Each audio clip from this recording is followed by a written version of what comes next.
درود پڑھ کر آراستہ کرو کہ تمہارا مجھ پر درود پڑھنا بروز قیامت تمہارے لیے نور ہوگا۔ صلو علی الحبیب صلی اللہ تعالی علی محمد صلی اللہ علیہ وآلہ وسلم۔ 15واں پارہ سورہ مریم کا ترجمہ اور تفسیر ہم نے شروع کیا تھا۔ 16واں پارہ سورہ مریم کی آیت نمبر 11۔ اعوذ باللہ من الشیطان الرجیم، بسم اللہ الرحمن الرحیم۔ فخرج على قومه من المحراب فأوحى إليهم أن سبحوا بكرة وعشيا يا يحيى خذ الكتاب بقوة وآتيناه الحكم صبيا وحنانا من لدنا وزكاة وكان تقيا وبرا بوالديه ولم يكن جبارا عصيا وسلام عليه يوم ولد ويوم يموت ويوم يبعث حيا۔ اللہ کے نام سے شروع جو نہایت مہربان رحمت والا۔ فخرج، وہ نکلا، خارج ہوا، ایگزٹ نکلا، علی قومہ، اپنی قوم کی طرف یا اپنی قوم پر، من المحراب، مسجد سے، فاوحا، تو اس نے اشارہ کیا، الیہم، ان کی طرف، ان سبحوا، کہ تم تسبیح کرتے رہو، بکرتم وعشیہ، صبح اور شام، بکرتن صبح، عشیہ شام۔ یا یحییٰ، اے یحییٰ، خذ الکتاب، کتاب کو تھام کے رکھو، بقوت، مضبوطی کے ساتھ، وآتیناہ، ہم نے عطا کر دی اسے، حکم صبیہ، حکمت بچپن ہی میں، وحنانا، اور نرم دلی دی، من لدنا، اپنی طرف سے، وزکاۃ، اور پاکیزگی، وکان تقیہ، اور وہ تھا تقیہ، اللہ سے بہت ڈرنے والا، وبرن، اور اچھا سلوک کرنے والا، بوالدیہ، اپنے ماں باپ سے، ولم یکو، اور وہ نہیں تھا، جبارن عصیہ، تکبر کرنے والا، عصیہ نافرمان، وسلام، اور سلامتی ہے، علیہ، اس پر، یوم، جس دن، ولدا، و یوم، جس دن ولدا، وہ پیدا ہوا، و یوم یموت، اور جس دن وفات پائے گا، و یوم یبعث حیا، اور جس دن اٹھایا جائے گا زندہ۔ ترجمہ کنز العرفان۔ پس وہ اپنی قوم کی طرف مسجد سے نکلے، باہر نکلے تو انہیں اشارے سے کہا کہ صبح و شام تسبیح کرتے رہو۔ ایک دن حضرت زکریا علیہ السلام اس جگہ سے باہر نکلے جہاں وہ نماز ادا کیا کرتے تھے، اور لوگ محراب کے پیچھے انتظار میں تھے کہ آپ کے لیے دروازہ کھولیں تو وہ داخل ہوں اور نماز پڑھیں۔ جب حضرت زکریا باہر آئے، آپ کا رنگ بدلا ہوا تھا، آپ گفتگو نہیں فرما سکتے تھے۔ یہ حال دیکھ کر لوگوں نے دریافت کیا، کیا حال ہے؟ آپ نے انہیں اشارے سے کہا کہ صبح و شام تسبیح کرتے رہو، اور عادت کے مطابق فجر و عصر کی نمازیں ادا کرتے رہو۔ اب حضرت زکریا علیہ السلام نے اپنے کلام نہ کر سکنے سے جان لیا کہ آپ کی بیوی حاملہ ہو گئی ہیں، کیونکہ اللہ پاک نے یہی نشانی بتائی تھی، آپ نے کوئی نشانی مانگی تھی کہ کیسے میرے یہاں اولاد ہوگی، میں بوڑھا ہو گیا ہوں، بیوی میری بانجھ ہو گئی ہے۔ تو اللہ پاک نے جب بیٹے کی خوشخبری دی، جبرائیل علیہ السلام نے خوشخبری دی، تو آپ نے کوئی نشانی مانگی کہ کیا نشانی ہے حاملہ ہونے کی۔ آج کل تو پہلے ہی پتہ چل جاتا ہے، کئی طریقے ہیں، 8-9 مہینے پہلے ہی پتہ لگ جاتا ہے، بلکہ سٹارٹ ہونے سے ہی پتہ لگ جاتا ہے۔ تو اس وقت چونکہ یہ سارا سسٹم نہیں ہوتا تھا، لیکن اللہ تعالیٰ نے اپنی یہ نشانی دے کے کہ آپ بول نہیں سکیں گے، یہ حاملہ ہونے کی نشانی ہے کہ آپ کلام نہیں کر سکیں گے۔ آپ اللہ کا ذکر کر لیتے لیکن کوئی اور کلام نہیں کر سکتے تھے۔ یہ نشانی تھی کہ واقعی حاملہ ہو گئی ہیں، اب مجھے اولاد کی امید لگ گئی۔ یا یحییٰ، اے یحییٰ، کتاب کو مضبوطی کے ساتھ تھامے رہو، خذ الکتاب بقوہ، کتاب کو مضبوطی کے ساتھ تھامے رکھو، اور ہم نے اسے بچپن ہی میں حکمت عطا فرما دی تھی۔ حضرت یحییٰ علیہ السلام کی ولادت کے بعد جب آپ کی عمر 2 سال ہوئی تو اللہ نے ارشاد فرمایا، اے یحییٰ، کتاب توریت کو مضبوطی کے ساتھ تھامے رکھو اور اس پر عمل کی بھرپور کوشش کرو، اور ہم نے اسے بچپن ہی میں حکمت عطا فرما دی تھی جب کہ آپ کی عمر صرف 3 سال کی تھی۔ اس وقت اللہ تبارک و تعالیٰ نے آپ کو کامل عقل عطا فرمائی اور آپ کی طرف وحی کی۔ حضرت عبداللہ بن عباس کا یہی قول ہے، اور اتنی سی عمر میں فہم و فراست اور عقل و دانش کا کمال یہ خارق العادات یعنی انبیاء کرام کے معجزات میں سے ہے، اور جب اللہ کے کرم سے یہ حاصل ہو تو اس حال میں نبوت ملنا بھی کچھ بھی بعید نہیں۔ لہٰذا اس آیت میں حکم سے نبوت مراد ہے، اور یہی قول صحیح ہے۔ بعض مفسرین نے اس سے حکمت یعنی توریت کا فہم اور دین میں سمجھ بھی مراد لی ہے۔ حضرت معاذ بن جبل سے روایت ہے، نبی کریم صلی اللہ علیہ وسلم نے فرمایا، اللہ تعالیٰ میرے بھائی حضرت یحییٰ علیہ السلام پر رحم فرمائے، جب انہیں بچپن کی حالت میں بچوں نے کھیلنے کے لیے بلایا تو آپ نے ان بچوں سے کہا، کیا ہم کھیل کے لیے پیدا کیے گئے؟ ایسا نہیں ہے، بلکہ ہمیں عبادت کے لیے پیدا کیا گیا ہے، اور یہی ہم سے مطلوب ہے۔ جب نابالغ بچہ اس طرح کہہ رہا ہے تو اس بندے کا قول کیسا ہونا چاہیے جو بالغ ہو چکا۔ اس سے معلوم ہوا کہ ہمیں پیدا کیے جانے کا اصلی مقصد یہ نہیں کہ ہم کھیل کود، عیش و عشرت، لذت میں زندگی بسر کریں۔ ہماری پیدائش کا اصل مقصد عبادت ہے، ہم اللہ کی عبادت کریں، اور اسی کو قرآن میں بیان کیا گیا، افحسبتم انما خلقناکم عبثا وانکم الینا لا ترجعون، تو تم کیا یہ سمجھتے ہو تمہیں بیکار بنایا گیا ہے اور تمہیں ہماری طرف لوٹنا نہیں ہے؟ اور فرمایا وما خلقت الجن والانس الا لیعبدون، اور میں نے جن اور آدمی اس لیے بنایا کہ میری عبادت کریں۔ اللہ تعالیٰ ہمیں فضول اور بیکار کاموں اور اخروی تیاری سے غافل کر دینے والے امور سے بچنے کی توفیق عطا فرمائے، ہمیں اپنی اطاعت اور عبادت میں زندگی بسر کرنے کی توفیق عطا فرمائے۔ ہم جب بھی اپنا 24 گھنٹے کا شیڈول بنائیں، جدول بنائیں، اپنا پلاننگ بنائیں، اس پلاننگ کے اندر عبادت لازمی رکھا کریں، اور ہم صرف نماز ہی پڑھ کے سمجھتے ہیں بہت ہم عبادت گزار ہو گئے۔ بہت اچھی بات ہے، 5 نمازیں پڑھ لینا بھی اس دور میں بہت بڑی سعادت کی بات ہے، لیکن ہمیں تھوڑا سا زیادہ سوچنا چاہیے۔ عبادت سے بڑھ کے نفلی عبادت بھی، ذکر و اذکار بھی، اور ہمارا کوئی لمحہ خالی نہ جائے، کیونکہ آئے عبادت کے لیے تو پھر اپنا زیادہ وقت بھی عبادت میں گزارنا چاہیے۔ اس عبادت کی برکت سے اللہ پاک رزق میں برکت عطا فرمائے گا، اللہ پاک رزق کے دروازے کھول دے گا، تنگ دستیاں دور ہو جائیں گی، پریشانیاں دور ہو جائیں گی۔ جتنا بندہ دنیا کے لیے کوشش کرتا ہے اتنی آخرت کے لیے کوشش کرے تو اللہ اسے دنیا بھی عطا فرما دیتا ہے، آخرت بھی عطا فرما دیتا ہے، اور صرف دنیا کے لیے لگا رہے گا تو پھر ملے گا وہی جو نصیب میں ہے۔ وَحَنَانًا مِن لَدُنَّا وَزَكَاةً، اور اپنی طرف سے نرم دلی اور پاکیزگی دی، اور وہ اللہ سے بہت زیادہ ڈرنے والا تھا۔ وَكَانَ تَقِيًّا۔ اس آیت میں اللہ نے حضرت یحییٰ علیہ السلام کی 3 صفات بیان فرمائی ہیں۔ اللہ تعالیٰ نے انہیں اپنی طرف سے نرم دلی عطا کی اور ان کے دل میں رقت اور رحمت رکھی تاکہ آپ لوگوں پر مہربانی کریں، اور انہیں اللہ کی اطاعت کرنے اور اخلاص کے ساتھ نیک اعمال کرنے کی دعوت دیں۔ اللہ تعالیٰ نے انہیں پاکیزگی دی۔ حضرت عبداللہ بن عباس فرماتے ہیں کہ یہاں پاکیزگی سے طاعت اور اخلاص مراد ہیں۔ حضرت قتادہ فرماتے ہیں کہ پاکیزگی سے مراد عمل صالح ہے۔ وہ اللہ سے بہت زیادہ ڈرنے والا تھا، آپ اللہ تعالیٰ کے خوف سے بہت زیادہ گریہ ازاری کرتے تھے، یہاں تک کہ رونے کی وجہ سے، آنسوؤں کی وجہ سے آپ کے مبارک رخساروں پہ گڑے پڑ گئے تھے، رو رو کے آنسوؤں کے گڑے پڑ گئے تھے، نشان پڑ گئے تھے۔ اس آیت میں اللہ نے حضرت یحییٰ علیہ السلام کی نرم دلی اور رحمت ان الفاظ کے ساتھ بیان فرمائی، وَحَنَّانًا مِن لَدُنَّا، اور اپنے حبیب کی نرم دلی اور امت پر شفقت اس طرح بیان فرمائی، فَبِمَا رَحْمَةٍ مِّنَ اللَّهِ لِنتَ لَهُمْ، تو اے حبیب اللہ کی کتنی بڑی مہربانی ہے کہ آپ ان کے لیے نرم دل۔ اور فرمائے لَقَدْ جَاءَكُمْ رَسُولٌ مِّنْ أَنفُسِكُمْ عَزِيزٌ عَلَيْهِ مَا عَنِتُّمْ حَرِيصٌ عَلَيْكُمْ بِالْمُؤْمِنِينَ رَءُوفٌ رَحِيمٌ، بے شک تمہارے پاس تم میں سے وہ عظیم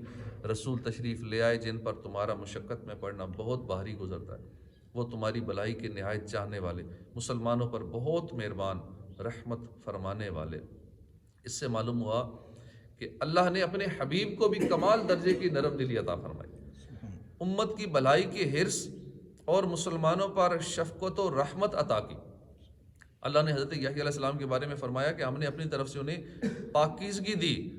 اور اپنے حبیب کے بارے میں فرمایا لقد من اللہ علی المؤمنین اذ بعث فیہم رسولا من انفسہم یتلو علیہم آیاتہ ویزکیہم ویعلمہم الکتاب والحکمہ وَإِن كَانُوا مِن قَبْلُ لَفِي ضَلَالٍ مُبِينٍ۔ بے شک اللہ نے ایمان والوں پر بڑا احسان فرمایا جب ان میں ایک رسول مبعوث فرمایا جو انہی میں سے ہے، وہ ان کے سامنے اللہ کی آیتیں تلاوت فرماتا ہے، انہیں پاک کرتا ہے، انہیں کتاب اور حکمت کی تعلیم دیتا ہے، اگرچہ یہ لوگ اس سے پہلے یقیناً کھلی گمراہی میں پڑے ہوئے تھے۔ اس آیت میں حضرت یحییٰ علیہ السلام کے بارے میں ارشاد ہوا کہ وہ اللہ سے بہت زیادہ ڈرنے والے تھے، اور اس مناسبت سے یہاں حبیب خدا کے خوف خدا کی روایات سنیں۔ حضرت انس رضی اللہ عنہ سے روایت ہے، نبی کریم صلی اللہ علیہ وسلم نے فرمایا خدا کی قسم میں تم سب میں اللہ سے زیادہ ڈرنے والا ہوں اور اللہ کا خوف رکھنے والا ہوں۔ حضرت براء بن عازب فرماتے ہیں کہ ہم رسول اقدس صلی اللہ علیہ وسلم کے ہمراہ ایک جنازے میں شریک تھے، تو آپ صلی اللہ علیہ وسلم ایک قبر کے کنارے بیٹھ گئے، اتنا روئے کہ آنسوؤں کی وجہ سے قبر کی مٹی بھیگ گئی۔ پھر ارشاد فرمایا اے بھائیو اس کے لیے تیاری کرو۔ حضرت عائشہ صدیقہ رضی اللہ عنہ فرماتی ہیں جب آندھی اور بادل والا دن ہوتا تو پیارے آقا صلی اللہ علیہ وسلم کے چہرے کا رنگ بدل جاتا، متغیر ہو جاتا۔ آپ کبھی حجرے کے اندر جاتے، کبھی باہر آتے، کبھی اندر جاتے، کبھی باہر آ جاتے۔ پھر جب بارش ہوتی پھر یہ کیفیت ختم ہوتی۔ میں نے اس کی وجہ پوچھی، فرمایا عائشہ مجھے یہ خوف ہوا کہ کہیں میری امت پر عذاب نہ آ جائے، یہ اللہ کا عذاب نہ ہو جو میری امت پر بھیجا گیا۔ وَبَرًّا بِوَالِدَيْهِ وَلَمْ يَكُنْ جَبَّارًا عَصِيًّا،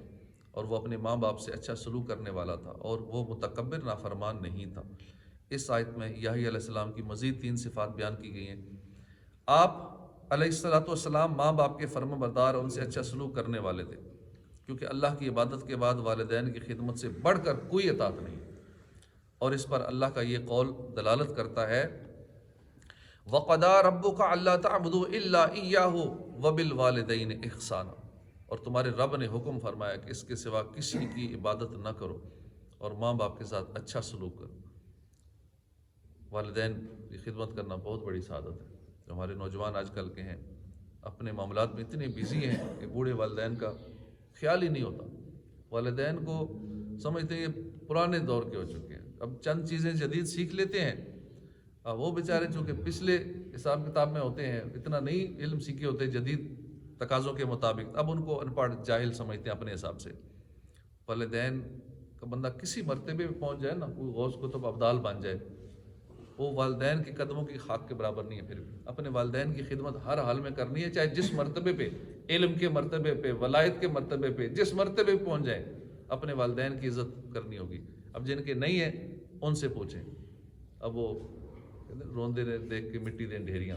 وہ پھر قبر کو دیکھ دیکھ کے بیچارے روتے ہیں۔ تو جن کے والدین زندہ ہیں وہ ان کی خوب خدمت کریں، جن کے دنیا سے چلے گئے ہیں ان کے لیے اصال ثواب کریں۔ ان سے محبت کا بھی یہی ہے طریقہ کہ زیادہ سے زیادہ ان کو ثواب پہنچایا جائے، جب بھی ان کی یاد آئے والدین کو اصال ثواب کریں، روزانہ اصال ثواب کریں۔ لفظ جبار،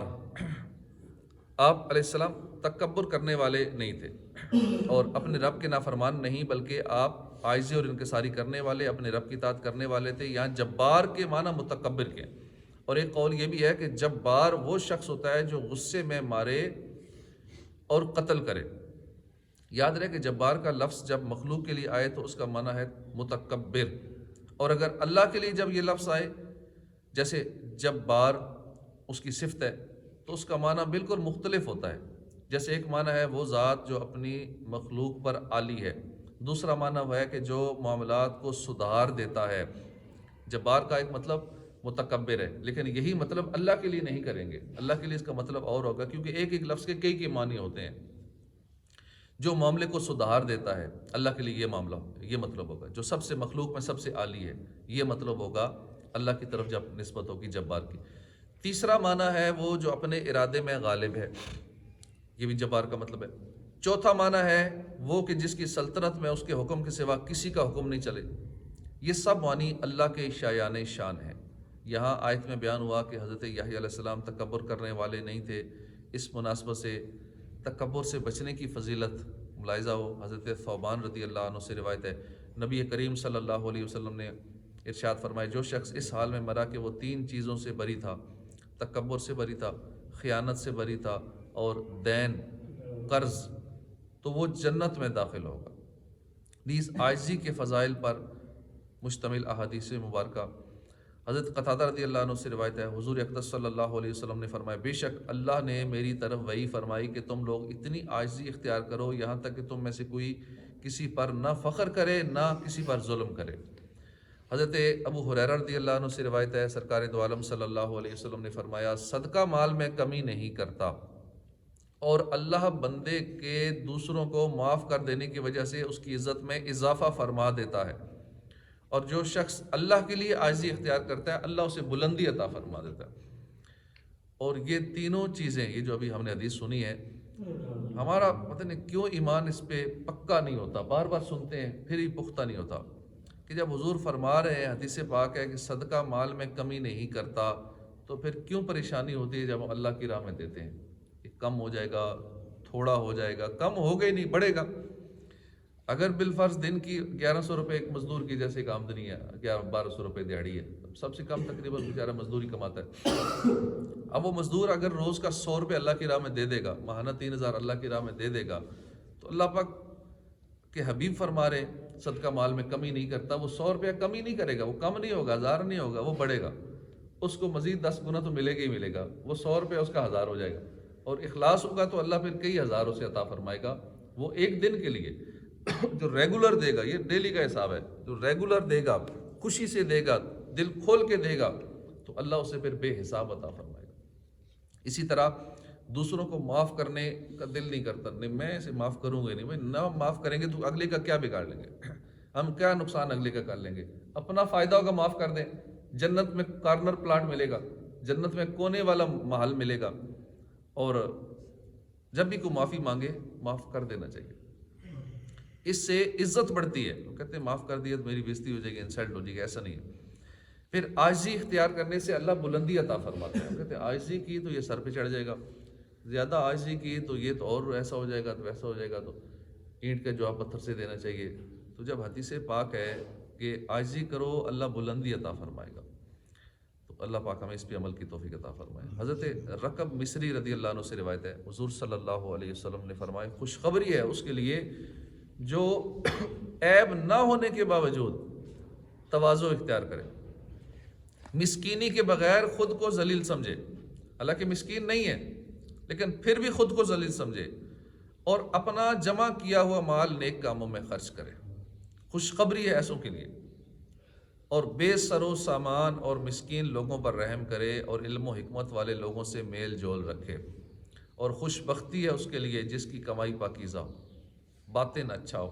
ظاہر بزرگی والا ہو، جو لوگوں کو اپنے شر سے محفوظ رکھے، اور سعادت مندی ہے اس کے لیے جو اپنے علم پر عمل کرے، اپنی ضرورت سے زائد مال کو رائے خدا میں خرچ کرے، اور فضول گوئی سے رک جائے۔ اللہ تعالی ہمیں تکبر سے بچنے، عاجزی اور انکساری اختیار کرنے کی توفیق عطا فرمائے، آمین۔ ہمارے پہلے کے بزرگوں کا یہ معمول ہوتا تھا کہ آج کا میرا یہ خرچ ہے گھر کا، تو جیسے ہی اپنا کاروبار شروع کیا، دکان کھولی، آج کا خرچہ پورا ہو گیا، کاروبار بند، باقی وقت اللہ کی عبادت میں کہ میرے آج کی روزی روٹی کا انتظام ہو گیا۔ اب کل جس نے آج دیا وہ کل بھی دے دے گا، کل پھر دکان کھولی، اگر پہلے 1 گھنٹے میں یا 5 منٹ میں ہی کسٹمر آ گئے، سیل ہو گئی، دکان بند، باقی وقت اللہ کی عبادت میں کہ آج کا رزق مجھے مل گیا۔ لیکن ابھی تو دن میں اگر چاہے کروڑوں کی سیل ہو جائے، اگلے دن پھر بھی لازمی کھولنی ہے، پھر بھی کرنا ہے، اور جمع کرنا ہے، اور کرنا، توکل اتنا کمزور ہو گیا، سالوں کا راشن جمع ہوگا، پورے سال کا بلکہ کئی سالوں کا بینک بیلنس موجود ہوگا، پھر بھی ٹینشن ہوگی، پتہ نہیں پھر کیا بنے گا، اگر یہ 10 کروڑ ختم ہو گیا اس کے بعد پتہ نہیں کیا ہوگا، پھر مہنگائی زیادہ ہو چکی ہوگی، پھر میرا کیا بنے گا، بچوں کا کیا بنے گا۔ تو انہی ٹینشنوں میں ایسا توکل ہو جائے نا کہ آج کا مل گیا تو اب کل کا بھی مل جائے گا، اس طرح کا توکل۔ چڑیاں نکلتی ہیں، پرندے نکلتے ہیں تو ان کو روز کا مل جاتا ہے، شام کا واپسی کا جمع نہیں کرتے اپنے گھونسلے کے اندر۔ وَسَلَامٌ عَلَيْهِ يَوْمَ وُلِدَ وَيَوْمَ يَمُوتُ وَيَوْمَ يُبْعَثُ حَيًّا، اور اس پر سلامتی ہے جس دن وہ پیدا ہوا اور جس دن وہ فوت ہوگا اور جس دن وہ زندہ اٹھایا جائے گا۔ یعنی جس دن حضرت یحییٰ علیہ السلام پیدا ہوئے اس دن ان کے لیے شیطان سے امان ہے کہ وہ عام بچوں کی طرح آپ کو نہ چھوئے گا، اور جس دن آپ وفات پائیں گے اس دن ان کے لیے عذاب قبر سے امان ہے، اور جس دن آپ کو زندہ اٹھایا جائے گا اس دن ان کے لیے قیامت کی سختی سے امان ہے۔ اس آیت کی تفسیر میں ایک قول یہ بھی ہے کہ پیدا ہونے، وفات پانے اور زندہ اٹھائے جانے کے یہ تینوں دن بہت ہی وحشتناک ہے، کیونکہ ان دنوں میں آدمی وہ دیکھتا ہے جو اس سے پہلے اس نے نہیں دیکھا ہوتا، اس لیے ان تینوں مواقع پر انتہائی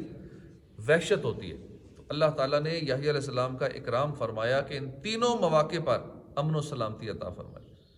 حضرت سفیان بن عیینہ فرماتے ہیں کہ انسان کو 3 دنوں میں وحشت کا سامنا ہوتا ہے۔ جب وہ پیدا ہوتا ہے، ماں کے پیٹ سے باہر آتا ہے، ایک نئی دنیا اس کے سامنے ہوتی ہے، کیونکہ وہ اندر سکون میں ہوتا ہے، وہ سمجھتا ہے یہی چھوٹی سی دنیا ہے، ماں کے پیٹ نہیں، اسی ماں کے پیٹ کو ہی ساری دنیا سمجھ رہا ہوتا ہے، لیکن جیسے ہی باہر اس دنیا میں آتا پریشان ہو جاتا ہے کہ میں کہاں آ گیا ہوں، اتنی وسیع دنیا، اتنی بڑی دنیا، تو اس کو وحشت ہوتی ہے۔ اور جب وہ مرتا ہے تو ایسی قوم دیکھتا ہے کہ جو اس نے پہلے نہیں دیکھی ہوتی۔ اب ہم سمجھ رہے ہیں یہی ساری دنیا ہے، جیسے ہی مریں گے ایک نیا عالم، عالم برزخ جس کو کہتے ہیں، ایک عالم برزخ، نئی دنیا وہ شروع ہو جائے گی، اور اس دنیا کو اور اس دنیا کو ایسی نسبت ہے جیسی ماں کے پیٹ میں دنیا تھی، چھوٹی سی دنیا تھی، کتنی بڑی دنیا ہے، اس دنیا سے اس دنیا میں آیا تو کتنی ایک فرق ہے، کتنا فرق ہے دونوں دنیا میں، ماں کے پیٹ والی دنیا اور یہ والی دنیا۔ اسی طرح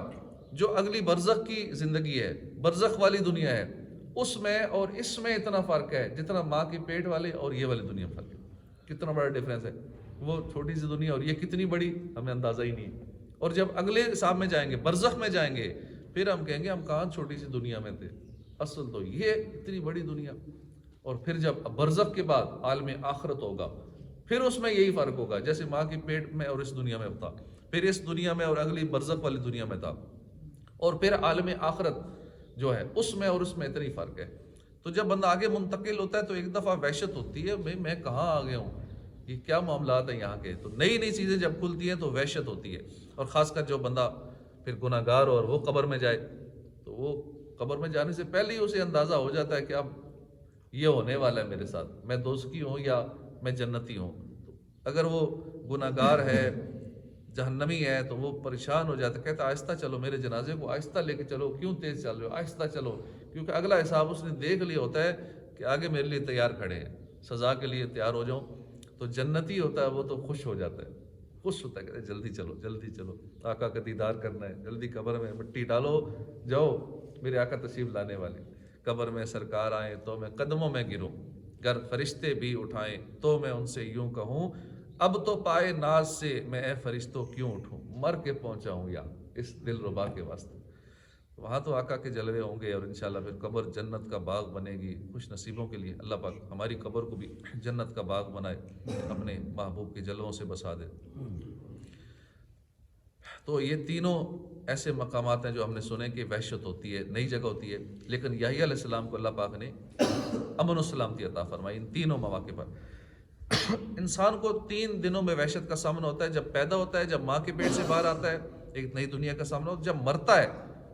تو ایسی قوم دیکھتا ہے کہ جسے پہلے کبھی نہیں دیکھا ہوتا، اور جب دوبارہ زندہ کیا جائے گا، یعنی عالم برزخ سے پھر اگلے مرحلے میں کنورٹ ہوں گے، پھر انتقال ہوگا، منتقل ہوں گے، تو اپنے آپ کو ایک عظیم محشر میں پائے گا جس کی مثال اس نے کبھی نہ دیکھا ہوگا۔ تو اللہ نے یحییٰ علیہ السلام کی ان تینوں وقتوں میں امان اور سلامتی کا مجدہ دے گا۔ یاد رہے کہ سلامتی تو یقیناً ہر نبی کو حاصل ہے، لیکن بطور خاص اللہ کا بشارت دینا ایک جداگانہ فضیلت ہے۔ اس آیت میں اللہ نے یحییٰ علیہ السلام کی ولادت کے دن ان پر سلام بھیجا۔ اس سے معلوم ہوا کہ نبی علیہ السلام کی ولادت کے دن ان پر سلام بھیجنا یہ اللہ کی سنت ہے۔ اسی وجہ سے اہل سنت